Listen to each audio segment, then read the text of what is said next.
special guests from DCL Simmons. We also have Myron Friesen. Always nice to see him. And full house for media. So it's going to be an interesting meeting then. First order of business is the swearing in of Councillor Prairie as the Deputy Mayor. So, you get to have your kick of the can as Deputy Mayor. I'm sure you'll get a couple of meetings since I'm going away in September. Wow. At least probably one or two, for sure. Shaking the boots already. I can tell. Start practicing. So, repeat after me. I, Trevor Carrier, I, Trevor Carrier, do swear that I will diligently, faithfully, and to the best of my ability do swear that I will diligently, faithfully, and to the best of my ability execute according to law execute according to law the office of Deputy Mayor for the town of High Prairie the office of Deputy Mayor for the town of High Prairie from July 1st, 2014 until February 28th, 2015. from July 1st, 2014 until February 28th, 2015. Congratulations, Thank sir.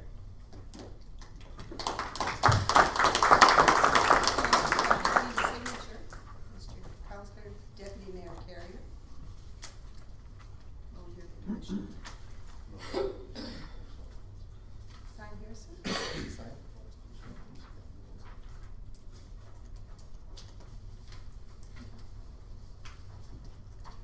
There we are. Well, you had a good term as 6 months as Deputy Mayor. It was fun. Learned lots. Lots. Okay, first item of business is the adoption of the agenda. Are there any additions to the agenda? And one change Yes? was, I would suggest we move 5E, of Public Works, up to just under 5, or 5, maybe 5A, The whole section or just the lift station? the whole section. Cause that way both Vern and, Siemens can be done. And where did you want to place it? Just under new business before finance. Or finance? All right. Any objections to that movement? Are there any other additions to the agenda? I would like to add personnel under confidential items. Yes? I think we may have a problem in terms of the bylaw. Any matter that's supposed to come to council is supposed to come to administration as per section 10.2 in terms of the background rationale for that particular item. This is a confidential item dealing with personnel, and we only have one staff member, so it would be kind of defeating the purpose in one sense or another that we would be, it's a confidential item. So it's a kind of a circular argument. Councillor Long? With all due respect, it's confidential, extremely confidential, because I don't know how many other councillors are aware what the issue is. I think they all are, because I sent an email out to all of them. I'm not sure that until we do a review, there's not much point in dealing with the issue that we want. I mean, we have an employee review coming up, and once we do that, then we can set those things in place. We can address those issues. And that's the time we should be doing it, is when we're looking at the review. So only once a year? Would you, I don't understand this because everyone received the memo. It's not dealing with performance, it's dealing with paperwork. But it deals with the personnel, it deals with the CAO, paperwork. So I don't understand what it is that everyone is, or two are saying, no, we can't talk about this. Madam Mayor, with due respect and respectfully, it doesn't matter whether it's myself or anybody else. The town of High Prairie's procedure bylaw is set up in a way that professionals like us, like CAOs, can deal with any matter, whether it's involving us or not. When we go into in-camera, it is the purview of administration to provide council with informed advice. Say that when council gets out of in-camera, they don't end up making decisions that can be costly to the town of High Prairie. Secondly, there are issues of urgency that the town of High Prairie has to deal with. Section 30.7 is very clear that any matter that comes on the agenda has to be urgent. How do we define urgent? It's very clear that if it has financial or material implications for the town, then council is forced to put that issue as an agenda item. So the question is, how does council come to the determination that it's an urgent matter when even administration does not know what the issue is, to be able to validly inform and advise council in camera? It's a tricky issue, but I have to provide my I understand what you're saying. Councillor Empton? Hey, 2 points of interest. I would say on probably 3/4 of the time that I come to council meetings, there's an extra motion being added, which could be why it's urgent. Second point of interest would be that if it's dealing with personnel, I'd classify it as being urgent. I also would, in reference to the urgency, the personnel item was sent within the call for agenda items, so it was not, this is not an addition in the sense that it just is coming up tonight. I spoke with municipal affairs because I wanted to make sure that I was doing it right. And I did talk to the advisors and they said, this is how you do it. You put it on the agenda item as an in-camera personnel item, and then you go forward from there. And that's what I did. So I don't understand why we would not be allowed to discuss this in our meeting with our agenda. So. Madam Chair, my role is to provide advice. The decision is up to council to make that determination. I have a role as a CEO. Your procedure bylaw is for officials, is for the town residents. It's supposed to be on equal basis. 30.2 says this information should come to the administration. Administration is supposed to be very informed to know exactly what's going in camera, whether it affects the CEO, does it affect the CEO.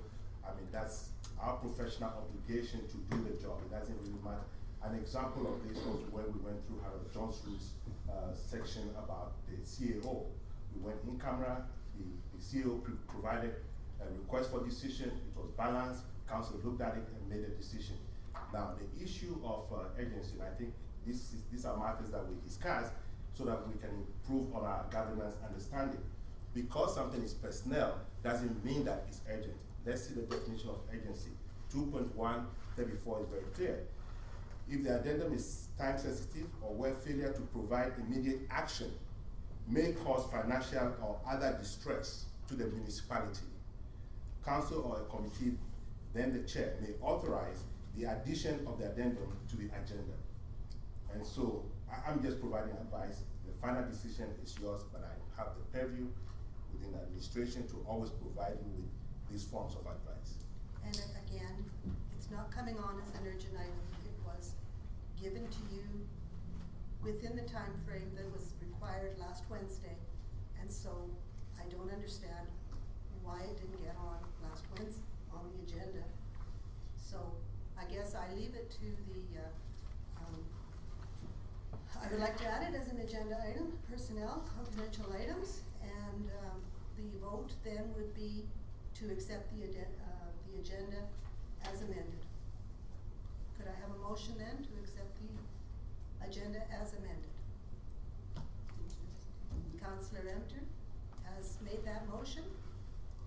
I saw Brian's hand up, that's all. Yeah. Could I, the motion is to adopt the agenda as amended. All in favor? Opposed? The motion is carried. The next item of business is scheduled delegations. Staff Sergeant Myron Friesen is here and has provided us with a report for May.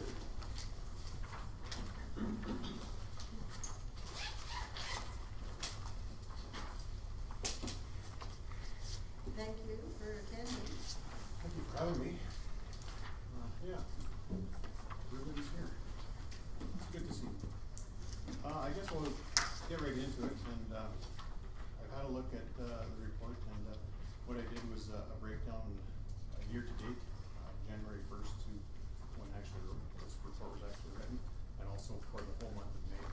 So I compared month of May 2013 to May 2014, and I guess you've got the numbers in front of you, but I can read it out for the benefit of the rest of the audience, and if you have any questions, we can go from there.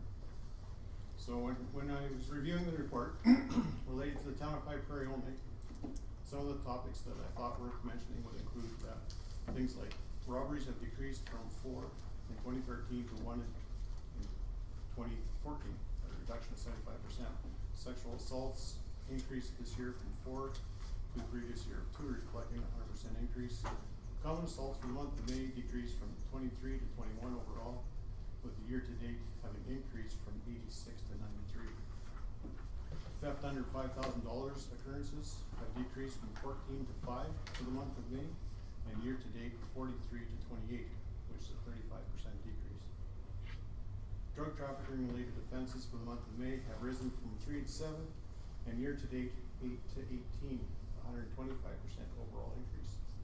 Provincial traffic related charges for the month of May decreased from 44 to 36, however year-to-date have increased from 198 to 630, which is a 218% increase overall.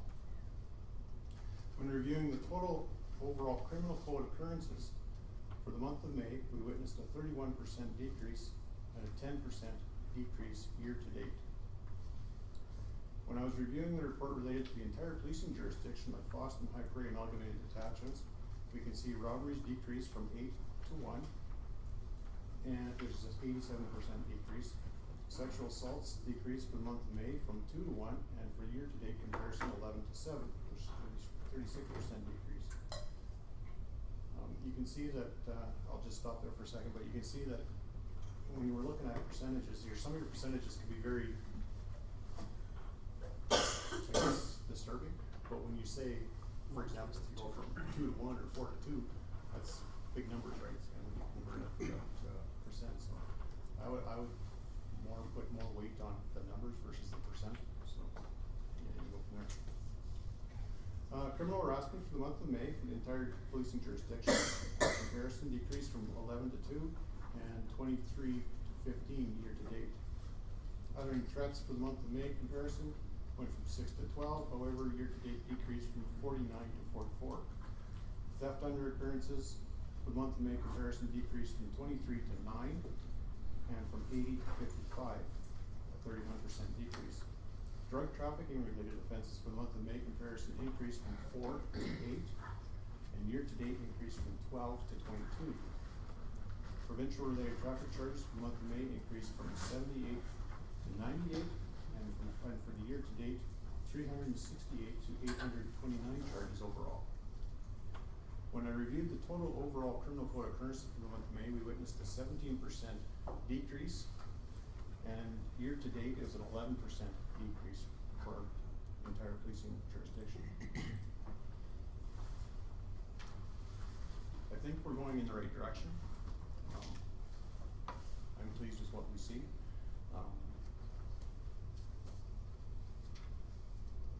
The only, I guess, yeah, if you have some questions, I can address it now. And just to clarify then, all of your first statements are just reflecting year to date. So Some of them are, the first bulletin in particular. the first one relates only to the town of High Prairie. Right. The second one relates to the entire policing jurisdiction. But the robberies have decreased from 4 to 1? Right. That's just year to date? Or is Yes, that? yes. Yeah, okay. Not in the past 12 months period. Sorry, yeah. Yeah, and Actually, then, yeah, if, I think for the month of May it was 0, so. okay. I'm not a criminologist, I don't have a background, but I find it odd that our robberies have decreased from 4 to 1, and our thefts have decreased, but yet our drug trafficking has increased substantially. And I would think that the higher the drug offenses, the more drug problems, the higher the petty theft or. When we look at drug trafficking instances, and I'm looking at that, a lot of that is self-generated, or not, I wouldn't say self-generated, but it's as a result of our drug unit working out there and pinpointing traffickers, and that's how those numbers come about. So we're seeing a rise in arrests, but not necessarily an increase in drug usage. Right. Okay. This is more of identifying suspects and charging them. Okay, thank you. Okay. Any other questions about the report at all? The year-to-date increase in traffic related charges, up 218%. And then at the bottom, again, 125% increase in traffic-related charges. Do we have a traffic unit that is zeroing in on traffic-related charges, or why the? We've identified this year as a big priority in traffic offenses or traffic-related offenses, and the idea is to bring things like speeds down, bring people more in line with the traffic laws. The idea is to lessen instances or the possibility of collisions, and that's a big part of our traffic initiative. So provincial traffic-related charges, what would be, give me a couple Speeding. examples. Pardon? Speeding. And? Stop signs, could be seatbelts, distracted driving, things like that. What about broken taillights or headlights? Is that That relates to the Motor Vehicles Act as well, yeah. that would Traffic, be that's also? traffic as well. So the vehicle condition, Again, that's traffic, yeah. that would be a provincial, okay. Okay, so this year, that's what you identified as? That's one of the priorities. Okay. Another one of our priorities, and we talked about this, either last meeting or the meeting before, but a reduction in crime. I'm pleased to say that our crime reduction strategy has really taken off this year. Our identifications of prolific offenders is working well in our office. The first year we tried it last year was kind of an infancy year for that kind of a program. It had its successes, but it really has taken off this year, and basically it's going very well. So the identification of prolific offenders is identifying who is going to be your criminals, and to try and go to that person and either get them out of crime or get them out of your community or put them in jail. Okay. Any other questions? I guess I was just wondering if there's any, big issues or concerns that you have that we should be aware of? There's a few issues. I guess the one issue that I had was a staffing related issue, and in that April 1st came around, and we did have 2 members in our First Nations policing positions.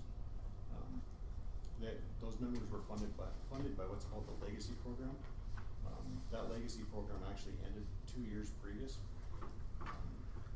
We had been given extensions to keep those positions in place, but this April 1st came around, and we didn't get any extension for funding for those 2 positions, so those 2 positions are now gone. What happens to the people that are transferred out? Those people will be absorbed into our detachment, and through normal transfers, eventually everything will work its way out. Okay. Yeah. The 3 positions for the Metis settlements, Métis settlements, we still have those. did they get filled?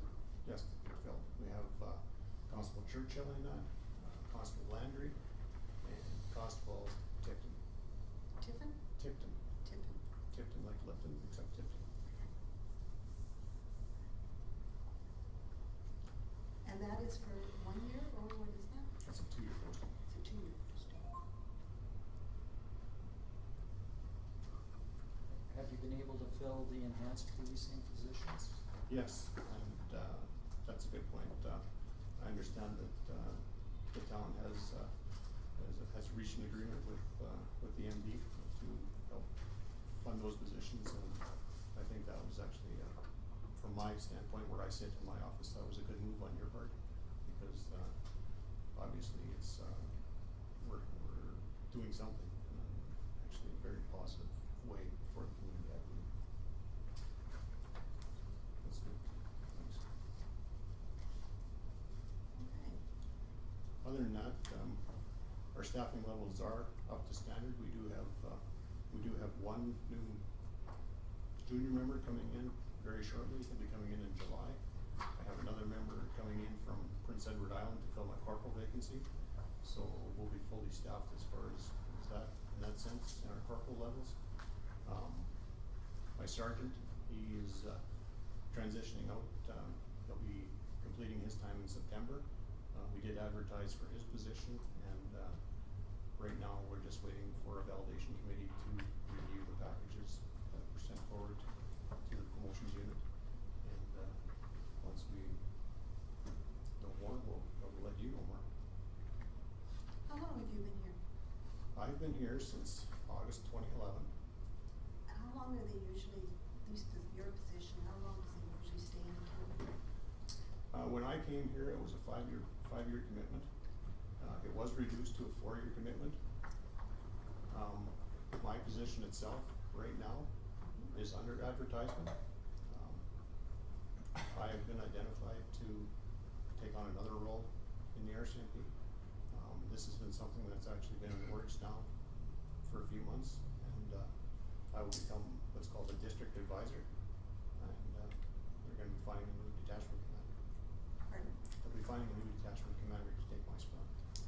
So by 2015, we'll probably have a new detachment commander? I would suggest you'll have one very shortly. Very short. Oh. I'm excited. Yeah, I've been doing it for a few years. Not just here, but detachment commanding at other detachments. Yeah. This is something new, and it should be exciting. Good luck. Yeah, thank you. One of the things though too, that part of the negotiations was that in order for me to take this position, I wanted to stay in High Prairie, and they're gonna allow me to do that. They did? Yeah. Nice. Oh, that's great. So then we can go to you and say, this just, I can't understand this. Yeah. Well, I would hope you'd go to your detachment commander first, because Yes, I'm sure she will help us. I don't wanna step on their toes. So, yeah. Too much. Any other questions? No? Well then, thank you for coming, and we appreciate your report. You say at the end, I'm thinking about we should get into July and August, summer months, we should take a moment and get together to discuss any issues. Is this the discussion? Yeah. This is okay, that's what I wanted to know. So, I think, do we have any other issues that we want to brought forward? No? The new detachment commander will deal with the skateboard park. Probably. And all the good things that are going to happen there. Yeah. Yeah. Well, I hope it works out well. I hope it does too. Yeah. Good. Okay. Thank you. Thank you. Thank you. Do we require a motion for information now or later? Later, okay. And in that case, do we have any other scheduled delegations? I don't believe so. Do we have any public delegations? I do it. Councillor Shikawi. Mr. Shikawi, could you please step forward and state your name? Yeah. My name is Barry Shakawi, businessman of the town of High Prairie, and I'm coming here to worship because I have some concern. Concern is that our town council trying to change and remove a chair. Number one, it doesn't call chair, it's called the worship, a mayor. The town of High Prairie voted for a mayor. I'm not here to support anybody, I'm here to go by the rules and the rules of the citizen of the town of High Prairie. The rules of the citizen of the town of High Prairie, they voted for a mayor and 6 councillors. So how the councillors, they think they have the opportunity that they could do that and remove a chair on, and which the people of the town of Prairie had voted for a mayor, not a chair. There's a difference. I remember an election and above the said mayor doesn't say chair. Chair, that's an MD. In here is a mayor.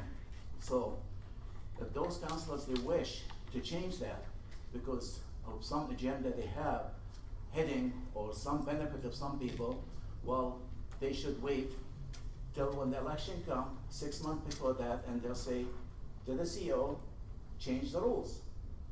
You know, and instead the people vote for mayor and council, they could vote for 7 councillors. This way the 7 councillors comes in here and they could choose whoever they want as their chair or their leader at the time.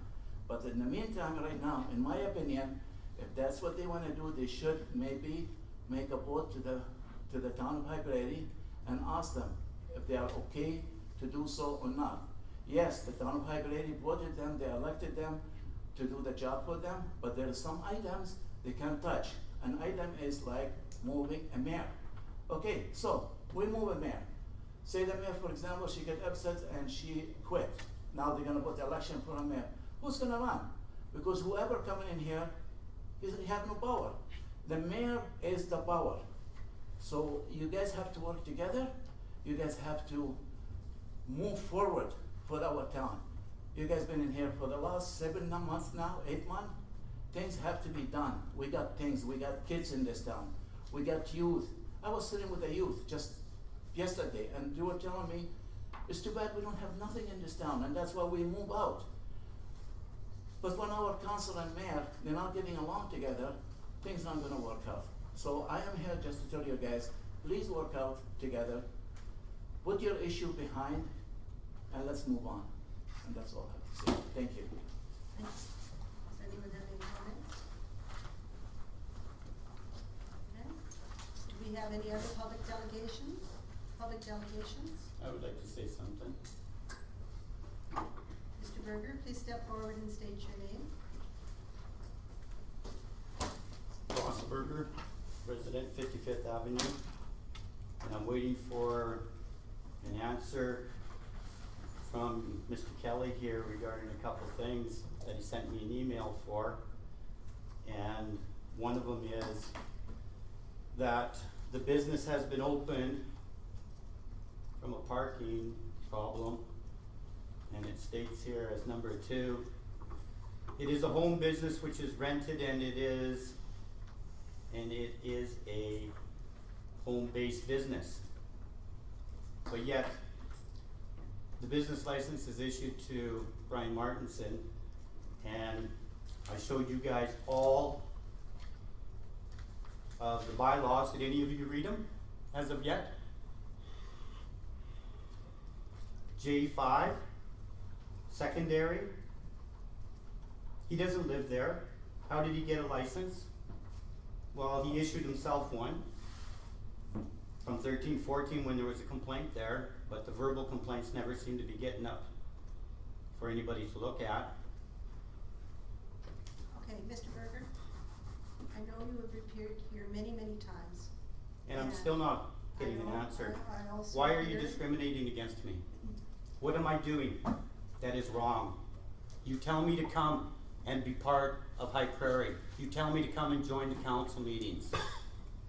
But yet when I ask a question, you have no answers. I have run a petition that I showed you guys. If you don't believe me, when you had the 4 here, would anybody like to look at this again? Of all the people on 55th Avenue, and still they're not good enough to answer to. We have children, we have handicapped citizens there, and this has now led into me charging Mr. Martinson with assault. Okay, what we will, this will be resolved. I speak, I believe, for council.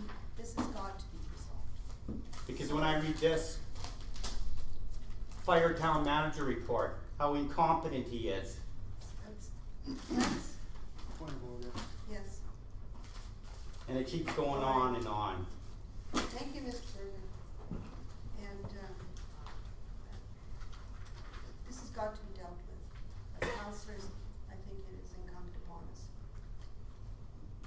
And the police are looking for Mr. Martinson. That is, no more on that one, all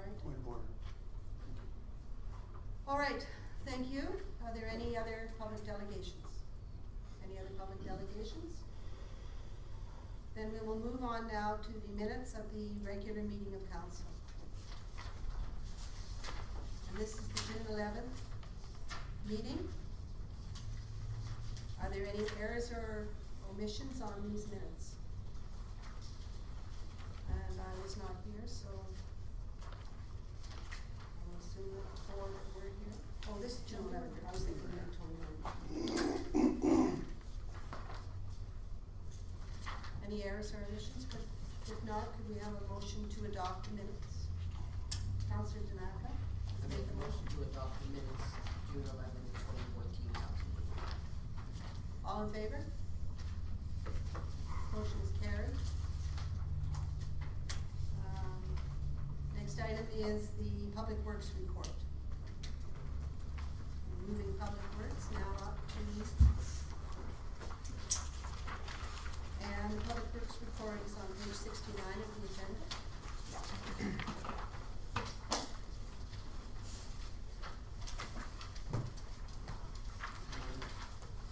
Welcome, Mr. Walker.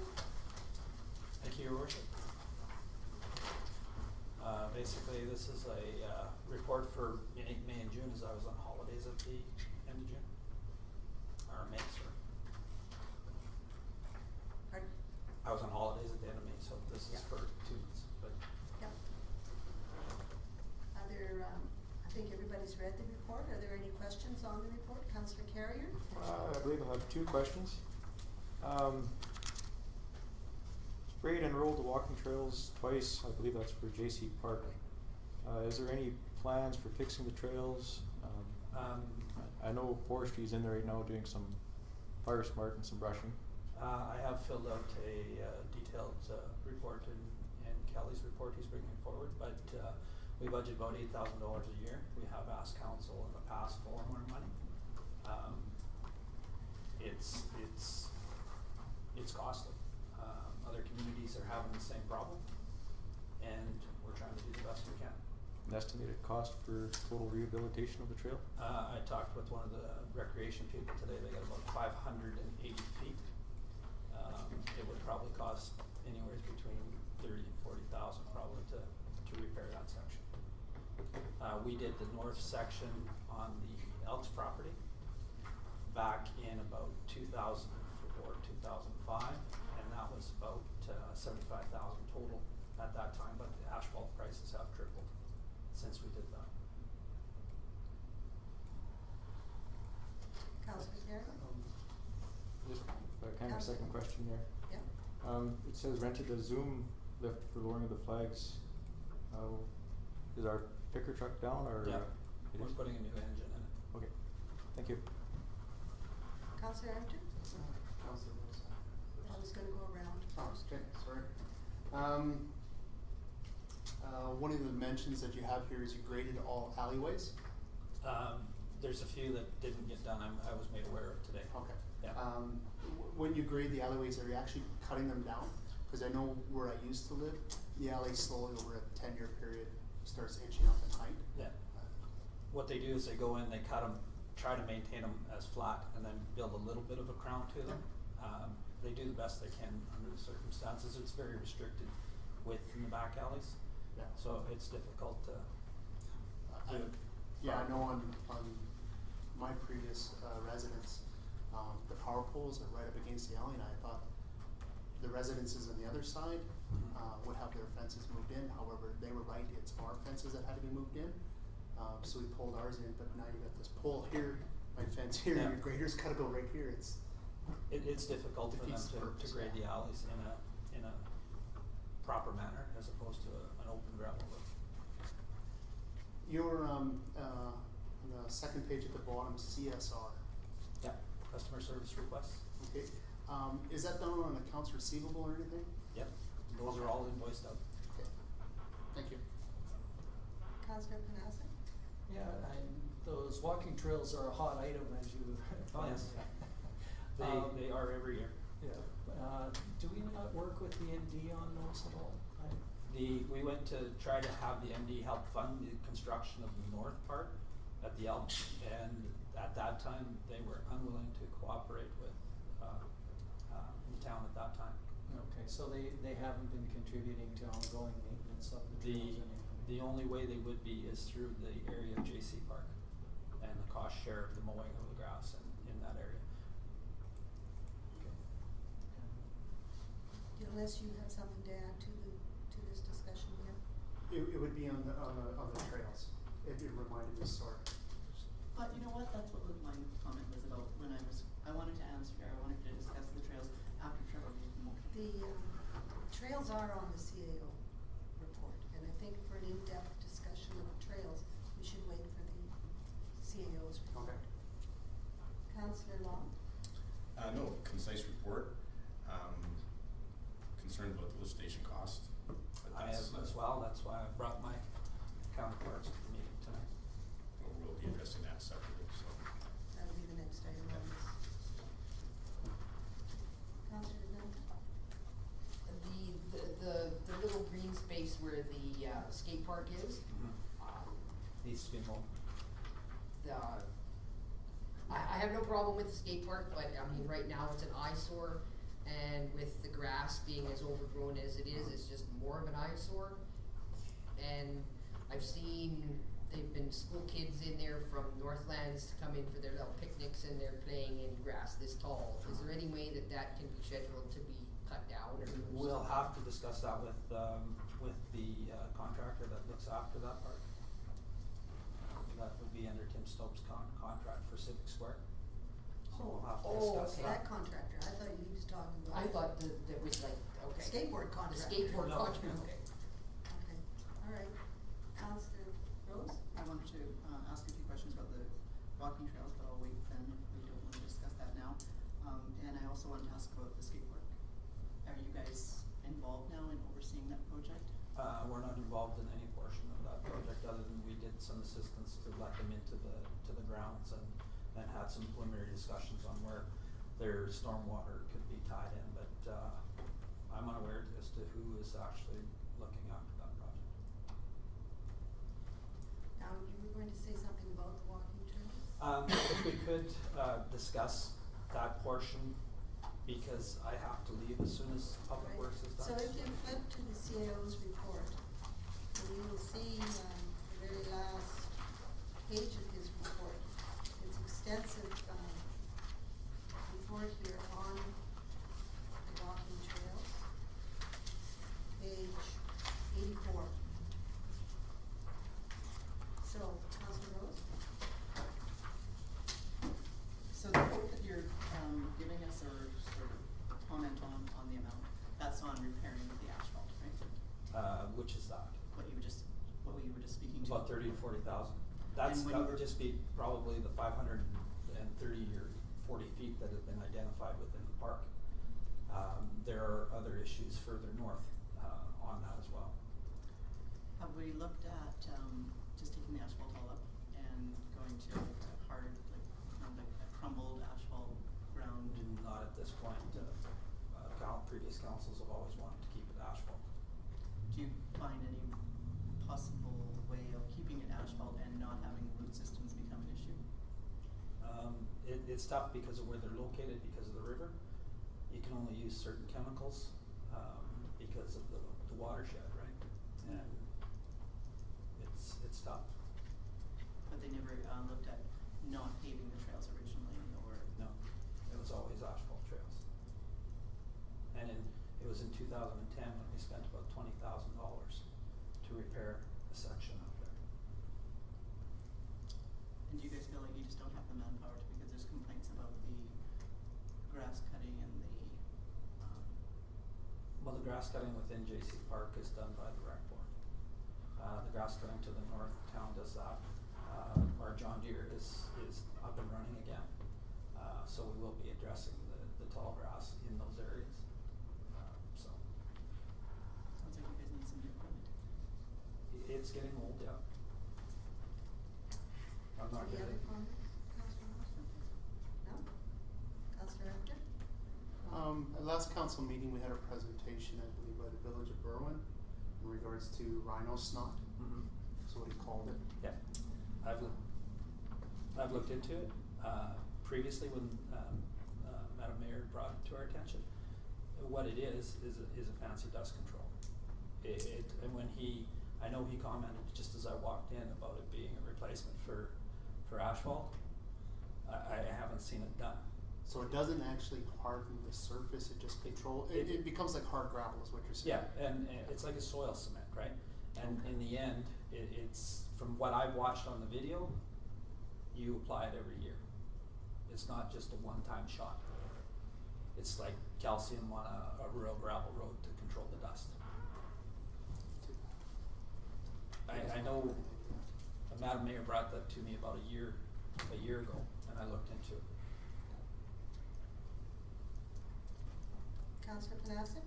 Vern, what do they do in other places to maintain their trails, even along the rivers? Like you go down the Edmonton River Valley and stuff like that. The trails are in good shape, and I know some of it's probably right from the construction where you excavate, you put down a good compact sub basin and then pave on top. Is that And they use filter cloth to avoid some of the root systems. Yeah. No filter cloth was used on these.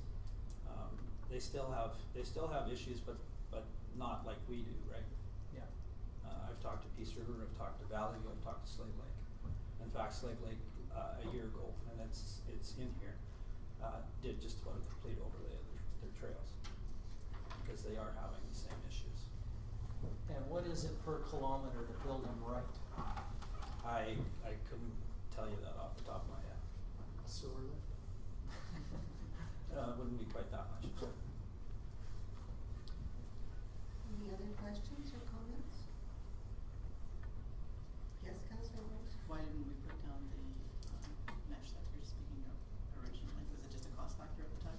The first part of the trail was basically built within the JC Park by a private contractor hired by Recreation. When the other portion was built by the town, we followed the same construction as what they did, not knowing that this would become an issue. So it is partly just following what the original contractor had built. Public Works did go in and finish off the trails within the park because the contractor walked away. We went in and paved them and finished off the leveling courses, but basically built them the way he was building them. And filter cloth becomes very expensive as well. But in the end, it would have been a cheaper solution. Councillor Carrier? Once SRD is done with the Fire Smart program, I don't know how intensive they are going to go in there and all the brushing and stuff. Would it then be the rec board, or would it be or the town that would have to maintain it, so they keep the brush off the trails and keep it so you can see through the bush? Within the park, the recreation has been taking care of the trails. How much of that, and that may become an intermunicipal negotiation as well, as to see what can be done.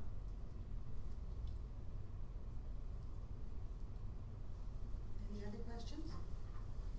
Any other questions regarding the rest of the report or anything else regarding Public Works before we move on to the lift station tender? Yes. One more thing that was in the CAO's report that I addressed was the level service for grass cutting. All right. I did do some research into contracting, what another municipality is doing, and ourselves. Our grass cutting costs us for boulevards around about $25,000 to $28,000 a year, depending on the summer. Grimshaw has a contract of $9,000 a month. Ours works out to be about $6,000. Valley View pays their summer students $20 an hour. We pay ours $15. So on those three communities, ours we're doing it cheaper than anybody else. And we're also doing more. And more, yeah. All right. Any other questions?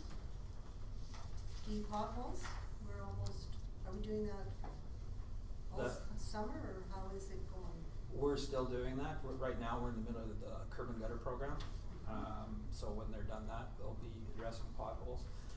We did not touch anything on 49th Street, the one that's being paved, so if there's complaints coming from there, there was a reason why we didn't invest any more money into that street.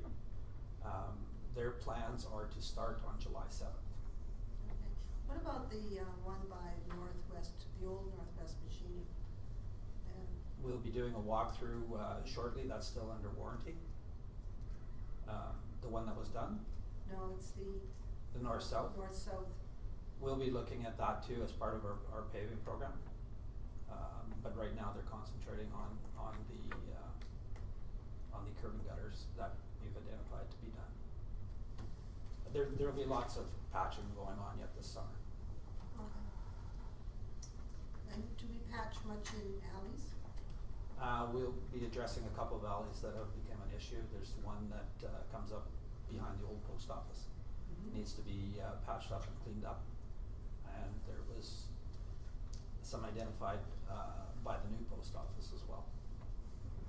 If citizens have any specific ones, they can phone to the town office and draw the attention to that one. What I would like to see is that they register a complaint with the office, there are complaint forms, and then we can address them, and then we follow up with that citizen as well. I wonder if it would be something to put in the utility bills as a mail out. It can be. Yeah. That would be Kelly's decision whether Right. you want to I do think it. it's something maybe council can think about. All right. Is there any other questions regarding Public Works? Public Works report? No? Could I have then a motion? Councillor Amter has made that motion to accept the report for information, and thank you for the detailed report. Then the next item of business is the lift station. I believe we have two gentlemen from DCL Simmons here.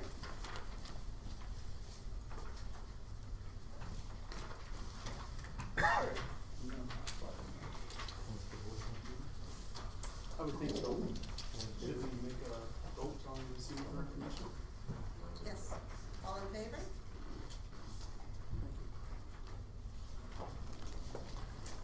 All right, so I was gonna say, I don't know why I'm so far out of whack, but it's because I moved up section 5.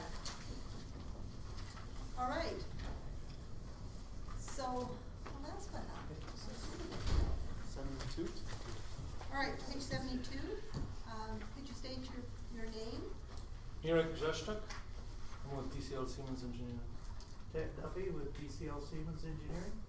Welcome to our council, and I believe you're here to talk about the lift station tender award.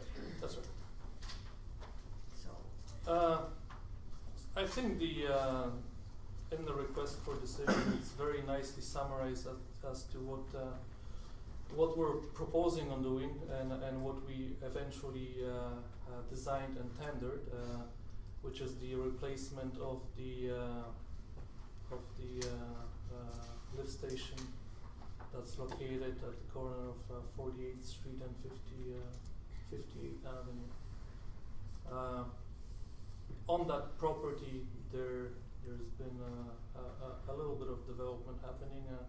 The original lift station built in the early 50s.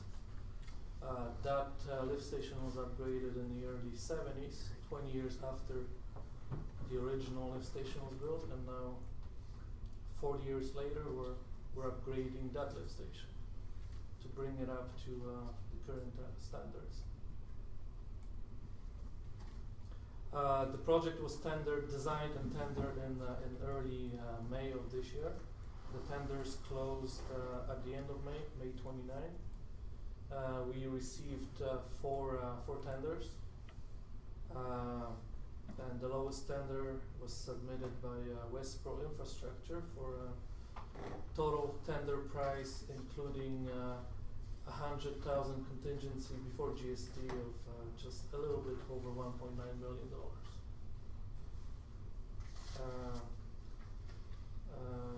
All tenders were within 10-15% of each other. There was one there was one tender that made an error in their tender submission, and that tender was later rejected after we reviewed it in a bit more detail.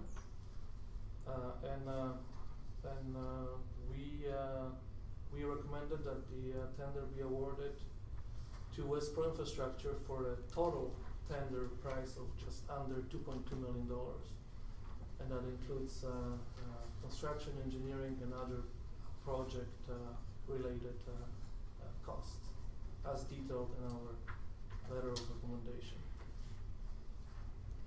Okay. Do we have any questions on this? I'm going to start with Councillor Rose, and I'm going to come around to this side. Councillor Rose? What's the life expectancy? I know we're saying that it's really old. What are other communities? Because everybody's got to be around us is going to be dealing with about the same thing, right? Similar life expectancies. Yeah, your new lift station will get you in the vicinity of 40, 50 years. There will be ongoing maintenance through the years. Pumps sometimes have to be replaced, but that's just regular maintenance of the lift station. And really, I think the public works, especially in this town, has been doing a very good job of maintaining their existing facilities, because there's some lift stations that we've been upgrading after 10 years of service. So having to upgrade this lift station after 40 years of service is really a very good job on the part of public works. So keeping it running and maintained properly. Councillor Danaka? I just, in looking at the letter that was sent to Kelly June the 9th, Westpro Infrastructure, completion time days, 400 days. Mm-hmm.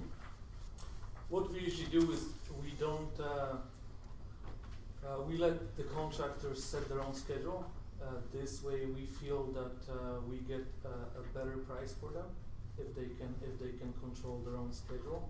Once they set their schedule, we keep them to it. 400 calendar days.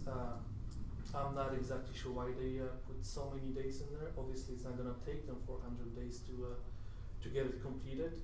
We always, when we initiate the project, we always get the contractor to give us a detailed construction schedule, so we know exactly when they're going to be on site as well. I really don't know why they put 400 days in. Okay. I had a second question. At any time during this upgrade to this new lift station, will that area, that lift station services be without service? There's gonna be a point in time where a switch over needs to happen. So yeah, there will be I don't know exactly how many hours or days, or probably hours, that lift station is gonna be, the existing lift station is gonna be out of service, but yeah, at some point it will have to happen. But there's an allowance in the contract for bypass pumping, so when that happens, the pump, instead of the lift station working, the pumps will pump it over into the force main, bypass it. The way we've talked about this being done, Councillor Danaka, is the new lift station will be constructed, and then all it will be is hopefully a few hours that it'll be just transitioning the flow from the old lift station to the new one, and then there will be commissioning and those types of things to be gone through, but we're not anticipating very long. Yeah, and we would actually go to the point where we would commission the new lift station with even potable water coming out of the fire hydrant to make sure that the system works the way it's supposed to work before we start diverting any sewage flows into that new lift station.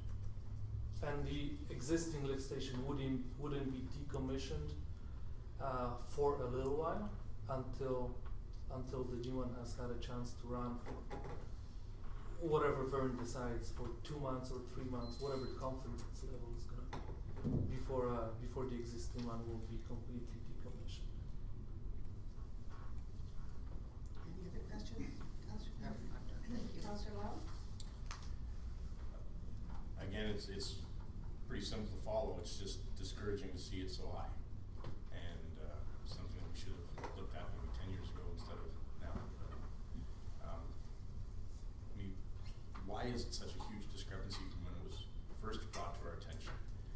It was brought to the attention when we figured we could just retrofit the wet well and not do anything with the dry side, but it's been brought forward through the engineering that was presented to council prior to this council being organized, that the concrete below the water line and the floor of that wet well is gone. It's done. They did some coring on the concrete and it's rotten. The existing lift station, that wet well, at 60 years old, and it's the standards were a little different 6 years ago. Just a little bit, and we're dealing with raw sewage, so that lift station doesn't owe anything to anyone. No. I also was very concerned about the cost, so I went and I called our previous engineering company to see what projects like this were coming in at, and it is what it is. We're competing with some of these mechanical contractors working in Fort McMurray and other parts of the oil field now, as opposed to a few years ago. They're doing one in Wabasca that's wide open spaces. They only have, I think, Mr. Rock quoted me as 50 horsepower pumps, and it's right on 2.1 million. So it's in the ballpark. Thank you. Also, before we ever started this, if you normally look at some of the engineering costs that are being charged out on a project like this, it's based on a 12 to 15%. I talked with Mr. Duffy and got a negotiated flat rate price before we went on to this. So if you look at it, it's about maybe 9% is what engineering is costing us on this.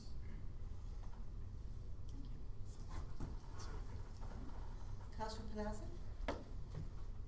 I'm just wondering, and I'm not sure, I don't know how this works, but I know with a lot of new facilities that you build, you need support for the operators and making sure that it's working. Are we getting any of that kind of support from this company when we work with that? If we award them the tender? There's always a operational manual, and there's always a training aspect after when it's being commissioned. That's what we go through as operators. A lift station runs pretty standard, other than the new electrical systems that will be put in there. We have redundancy in this lift station because I'm not comfortable with some of the new technology yet that is going to be put in on a trial basis here. We still kept the old flight bulbs, which are the old tip mercury switches, and they come on, and so. Yeah, with any project that we do, we always allow for training on the new system, even though there's many lift stations in town. The operators know how to run it and maintain it, but it's a brand new system, so there's gonna be a formal training done on the pumps and on the actual operation of that facility, and obviously there's also gonna be a 1-year warranty that the contractor will be responsible to fix or sure that everything runs properly for the first year. Well, we have a member of our team that comes out and does commissioning, so if there's any issues that come up, it's just a phone call away to help. That would be me. Yeah. Well, I just know when we were out on some the conference, they took us to some new buildings, and people would say, yeah, I know how to use the HVAC systems, but the new technologies, they weren't being used right. They ended up getting damaged. They had to, and then they had to do repairs and maintenance way sooner than they should have. So that's what I guess I'm just making sure we've got something in there, so that we're well trained, and maybe not just right at the fact, but coming back a couple of months later, making sure that it's being run the way it should be. Other than the fact that this is just newer technology, we have we have 4 other lift stations that function the same way as this one does. Yeah, it's just, and I don't know how much technology there is gonna be implemented in there, Yeah. maybe there isn't any, but. And is decommissioning of the existing one part of the contract too, will they, they're? No, it's not. We took that out, and Public Works is gonna do that ourselves. When the estimate for this lift station came in at 1.7 million, I made a trip into Edmonton. We took out about $300,000 worth of stuff that was originally in this lift station, in Merrick's estimate, to try to reduce the costs. Ultimately, I don't know what this would have cost had we left those in. Any other questions? Councillor Ector? I'm gonna repeat a lot of what we've already discussed and already what you've discussed here, because I'm confounded, I'm confused by the process. Last year, the bid came in at about 1.718. We felt it was too high, we thought we'd get better bids if we waited. We never tendered this. This is the first tender. It was we had an investigation. It was an estimate, Correct. yeah. We had an investigation done and we figured about $1.8 million, and that's why it came back. Yeah. Thank you for correcting me. So then we knocked 300,000 off to try and drop it about 1.4, and then it came back at 150% at about 2.1. I'm not understanding. It is 10 months later from what the investigation was done when last year? It would have been done early, about this time last year. We went into the detailed stuff. That's Yeah. when we first initiated the project. So That's when the first meeting started. Our ballpark investigation said about 1.8 million. We knocked 300,000 off. 1.5 now comes in at 2.1. We're now at 150%. So our ballparking, did things change that much in 12 months, or was our ballparking tool out a little bit? Like, well, what happened? I'll have to look on that, so. I think from our end, we looked at the site and we always compared. I mean, we look at our design and we always compare it to what's happening in the industry for these types of projects, and looking at previous experiences as well. And I guess one thing that maybe threw us off is that the actual site. It's a very limited space. There is really no room no real room to work on that site. It's a residential lot. So I think that's why we're seeing those higher costs coming out, because there's a lot of risk for the contractors working in such a small confined, not really confined, but small space. And also the second aspect would be, even though we did tender it early in the year before the construction season started, there's I think every municipality is in the same boat where we're competing with the oil field. So if the contractors are busy, the price is coming in a little bit higher. When there isn't a lot of work, the margins get a little bit tighter. We're booming in Alberta, and very few municipalities can compete with the oil field. So I think that's why we're seeing the prices we're seeing. But going back to my initial statement, all three out of 4 buildings were within that 15% mark between each other. So I think this is the real dollar value for that project. Okay. And forgive my questions. They're not. Hopefully they're not attacking. They're inquiring. That's what I'm trying to do, is to understand. Yeah. And forgive me for not having experience in this area of Vernon. Is there any when we approached the government of Alberta to try and get some funding, we were told we won't get any because this isn't the last stop for our sewer lift. is there any way of redesigning and just putting a plain Jane pump here and doing something else elsewhere that will start pulling it? Or is it just a push technology? We looked at that option, Quentin, and what it would have meant is probably about $1 million worth of changing of the force main system to get it to the last lift station, which would get funding, and then you get 75% funding. Probably if it's in an open location, it might have been maybe a little less, 1.8 million, where you would have got 75% funding. Not necessarily, because that would have been a bigger lift station, because this lift station currently takes roughly 65% of the flow. If we were to build a new centralized lift station that will be at the end of the line, that would have to take 100% of the flow. So it would have been a bigger structure. Yeah. So it would have been a bigger contract for the end station and $1 million to upgrade to get it to there. Yeah. And then the government though would have kicked in 75%? Just for the lift station. Yeah. If there is money available.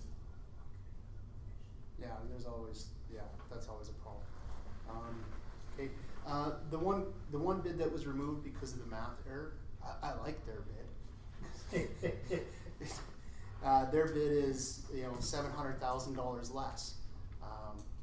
Is the math error they quoted below, and when you redid the math it came in higher? No. Their tender summary page,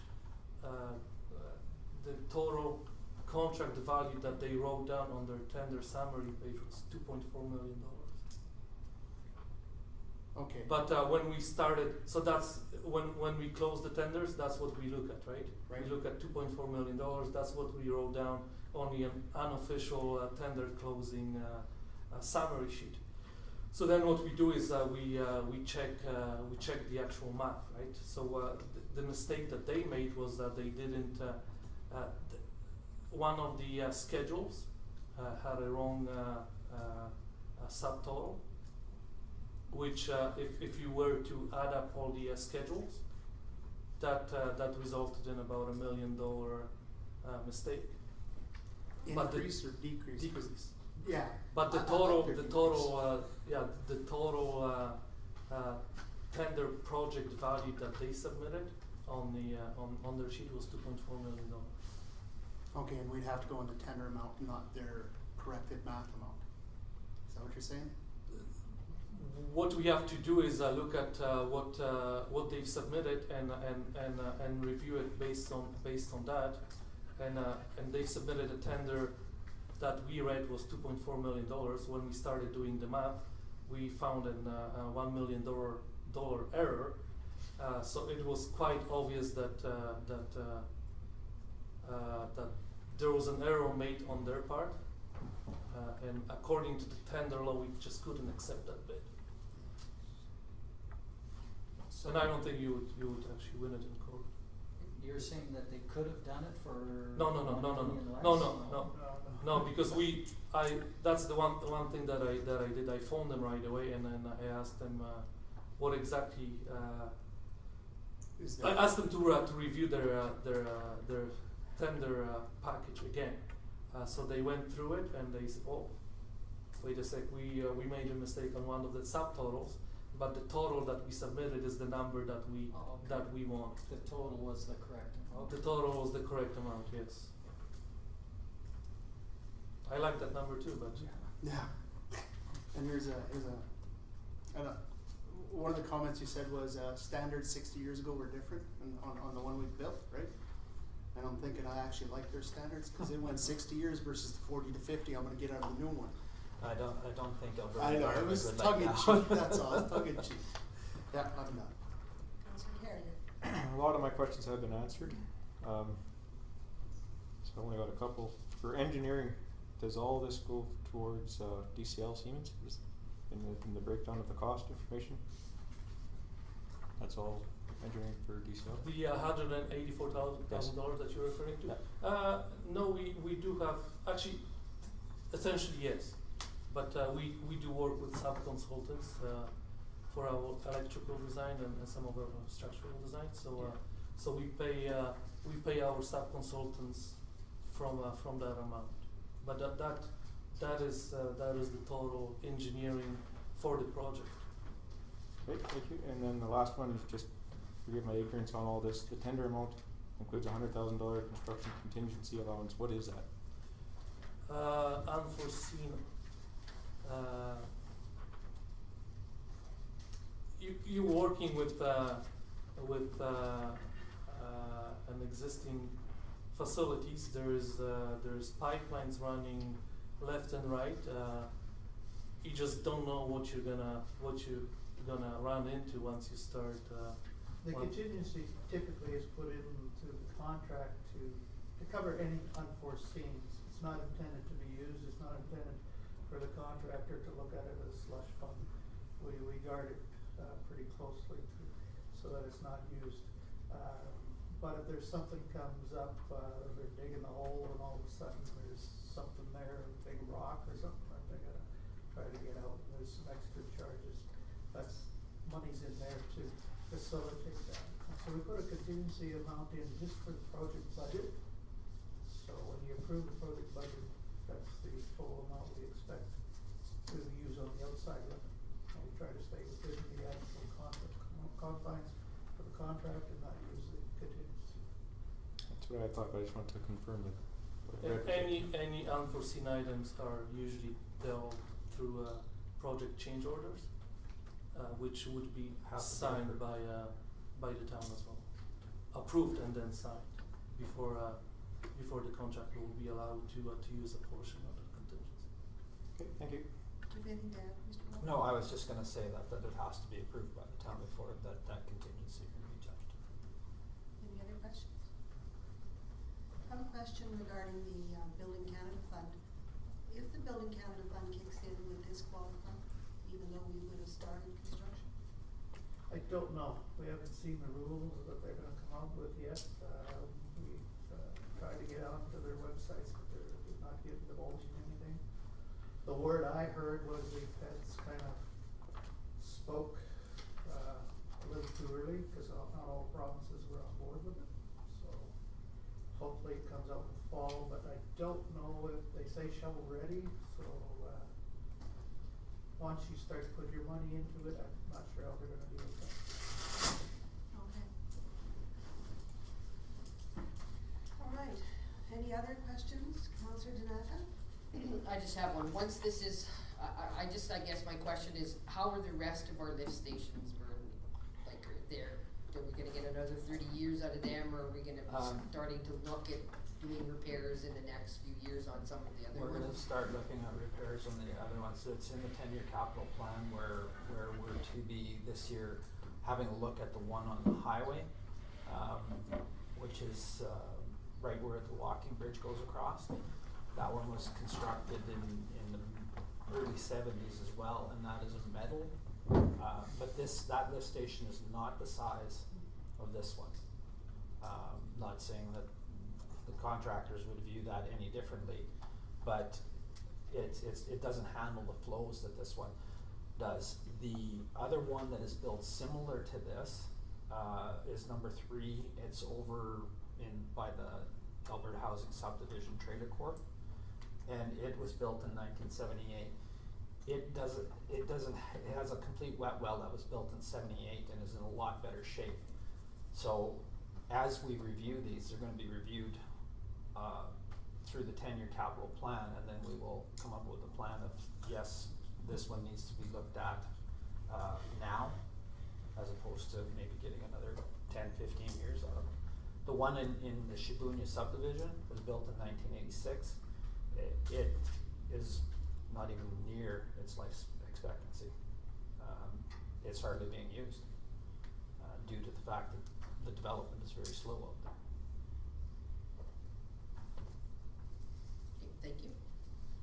Councillor Anderson? I just have one comment.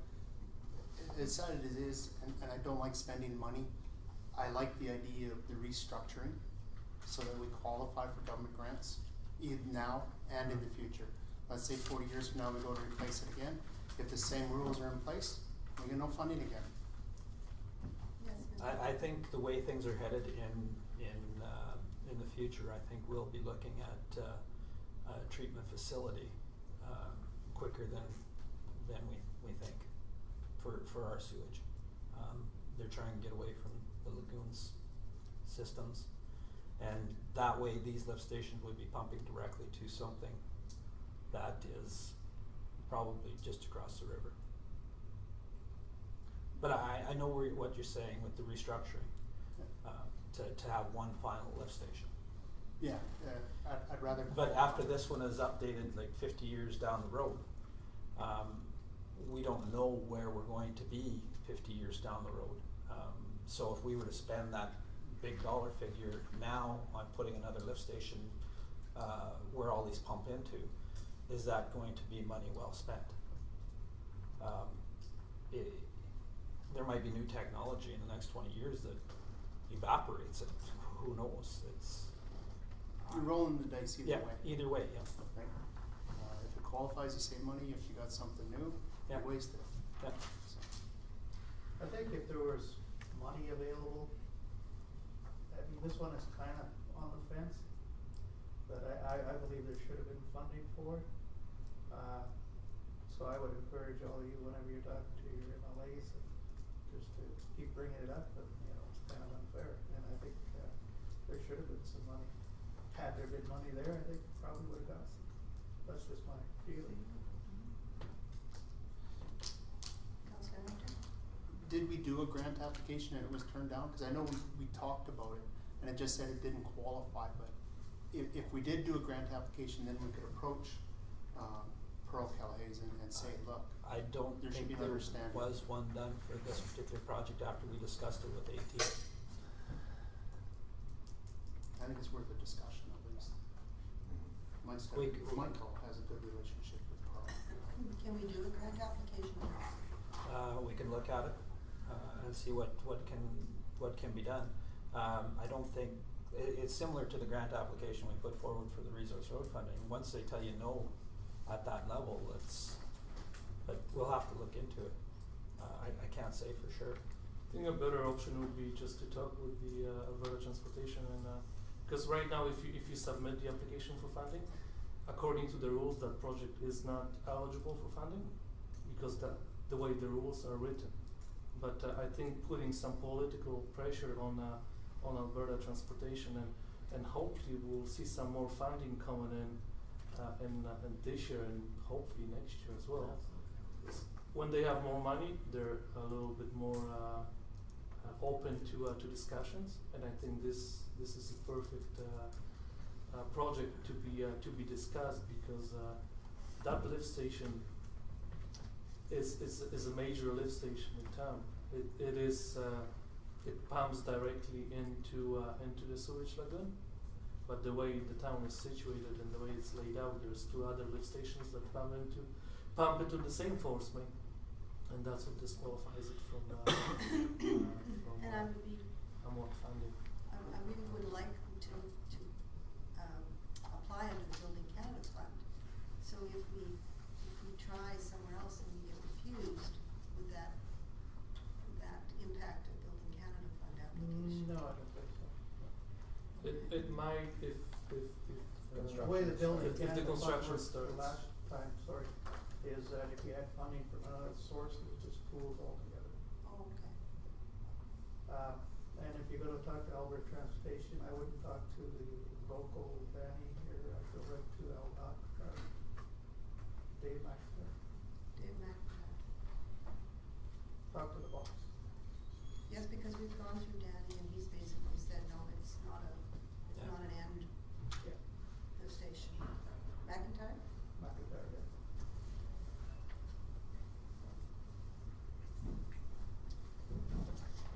Okay, any other questions?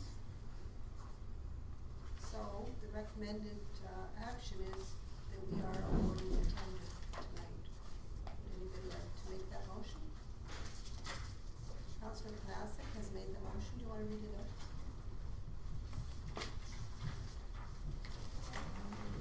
Oh, you got it highlighted, thank you.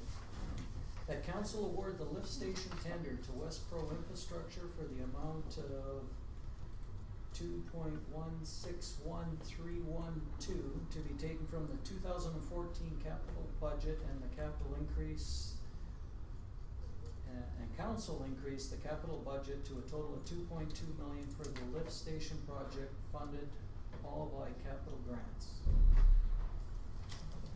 Any questions on that motion? All in favor? Motion is carried. Thank you for giving us all the information on the lift station. Thank you. Before you go, Mr. Walker, I did have one question regarding the Public Works, Joe Lansky, a resident of town, had complained about water pooling by that lift station on the highway. It's further down from that area. It does pool there. I think Mr. Martinson, did you have a chance to go talk to Joe? I haven't talked to him yet. But we are aware, and it is pooling there. It's been an issue for several years after the original overlay of the highway back in the mid-90s. We've tried to address it by draining it to the east. It works for a while until the grass and salt and sand gets back into the little tiny ditch there, and so we're going to look at a more permanent solution there. Okay, and you will talk to him before you do any construction? Yeah. He's quite concerned and adamant. Well, I want to talk to him first. Now, I think Mr. Duffy, you were here about a road also, weren't you? No? Oh, we had our pre-construction meeting for the 2013 street works, 49th Street, from 50th to 52nd. So the meeting went well. We had the local business people attend as well. They had quite a few questions. We answered them all. I believe there will be an active interaction with the contractor and our field personnel and the businesses to keep it posted all the time what's going on. Everybody seemed to be happy the way it's going to go ahead. No real issues. We want to make sure they have pedestrian access to all their businesses. Contractor's ready to start July 7th. The way the contract will work is where we're doing the underground water mains first, which is a pipe bursting operation that we're going to be using. So basically the existing pipe stays there and they pull a cutter through it and in behind pull a new pipe.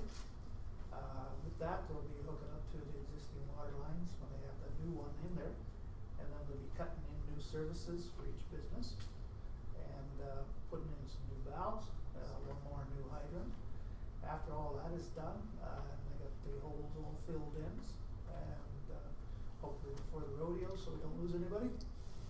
Then they'll come and they'll take out the concrete sections and prep that, and they'll come in and pour all the concrete with new concrete, and then about a week or so later, they'll milling crews will come in and mill up the asphalt, and then put a new overlay surface on it. And then there'll just be some cleanup to be done, and we'll have a new road. Looking good. Yes, Mr. Walker. We had about 5 businesses that were here. We did hand deliver notices to each business to attend the meeting. We've also notified the Elks of a change in the parade route, whereas now they will come to Smitty's and then go directly down the highway because they won't be able to access that section of 49th Street to come back to the highway. So that's been taken care of as well. So the paving, does it go across the intersection to the TD Bank? Does it go? No, it doesn't. There's a little bit part of that intersection, but it doesn't go completely across. No. Okay, so it only goes a little bit, and then it goes all the way to the north to the Highway 2, and it yeah. stops there. And the sidewalks and the curbs, are they being replaced or? Only certain sections. Some of the sections were done in the late 90s. And are in pretty good shape yet. So they've been there's been places where identified the brick by the Royal Bank as being taken out, and anywhere that we looked at that it looked like it should be replaced is being replaced. Okay. Any other questions on that paving, John? No? And when did they start? July 7th, and by about the 3rd week of August, weather permitting, they should be all complete.